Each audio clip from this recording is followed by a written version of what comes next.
வெட் vacuum cleaning. ஒரு hotel ஃப்ளோரில் தண்ணீர் அல்லது வேறு ஏதேனும் திரவம் சிந்தினால் அதை உடனடியாக சுத்தம் செய்ய வேண்டியது அவசியம். இது தூய்மையை பராமரிக்க உதவுகிறது, வழுக்கும் தரையால் ஏற்படக்கூடிய விபத்துகளை தடுக்கிறது.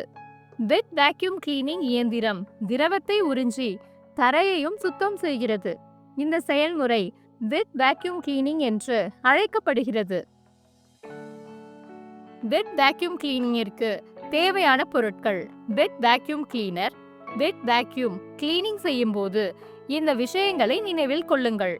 ஃப்ளோரில் வெட் வேக்யூம் கிளீனரை பயன்படுத்தும் போது சரியான உடல் பேலன்ஸை பராமரிக்கவும்.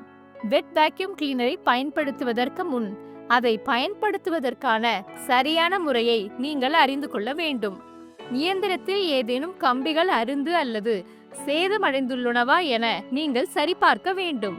ஸ்விட்சை ஆன் செய்வதற்கு முன் வெட் வேக்யூம் கிளீனரில் ஏதேனும் அழுக்கு அல்லது தண்ணீர் இல்லை என்பதை உறுதிப்படுத்தவும். இருந்தால் அதை சுத்தம் செய்யுங்கள். வேக்யூம் கிளீனரை மின்சார சாக்கெட்டில் செருகி அதை இயக்கவும். வெட் வேக்யூம் கிளீனரை இயக்க ஆரம்பித்த பிறகு ஹோஸ் பைப்பை பிடித்து முன்னும் பின்னுமாக நகர்த்தி சுத்தம் செய்யவும்.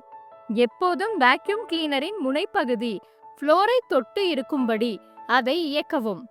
தண்ணீர் முற்றிலும் வறண்டு போகும் வரை தரையை நன்கு வேக்யூம் செய்யுங்கள். தண்ணீர் காய்ந்ததும் வெட் வேக்யூம் கிளீனரை அணைத்து அதை மீண்டும் பேண்ட்ரியில் சரியான முறையில் வைக்கவும். வெட் வேக்யூம் கிளீனரை பயன்படுத்தி தண்ணீரை உலர்த்துவது அது பரவாமல் தடுக்கிறது. தண்ணீர் விரைவாக காய்ந்து தரை முற்றிலும் சுத்தமாகிறது. இதை நீங்கள் கண்டிப்பாக முயற்சி செய்ய வேண்டும்.